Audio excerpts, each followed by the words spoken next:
हम लक्ष्मी चौधरी यहाँ सब गोटे के प्रणाम करे छी। आइ हम एकटा चुमान के गीत गाबि रहल छी।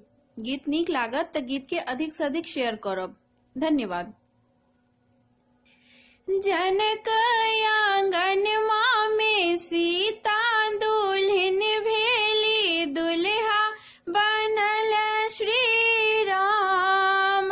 सिया राम के होई छन चुमान, जनक आंगनमा में सीता दुल्हन भेली, दुल्हा बनल श्री राम। सिया राम के होई छन चुमान, आनन चानन नेपु कौशल्या, आनन चानन नेपु कौशल्या। गजमोती यही पन पुराण, सिया राम के होई छन चुमान, गजमोती यही पन पुराण। सिया राम के होई छन चुमान, जनक आंगनवा में सीता दुल्हन भेली, दुल्हा बनल श्री राम। सिया राम के होई छन चुमान, काचाही बास केरा डलवा बुनावल, काचाही बास केरा डलवा बुनावल।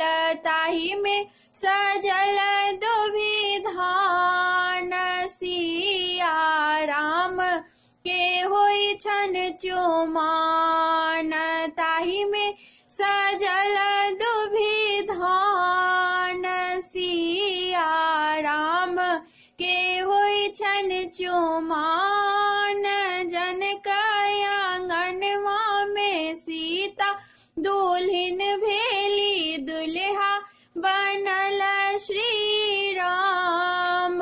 सिया राम के होई छन चुमान, अलसा कलश लाए पुरहर साजल, अलसा कलश लाए पुरहर साजल। मानी कलेशु प्रहलाद, सिया राम के होई छन चुमान, मानी कलेशु प्रहलाद।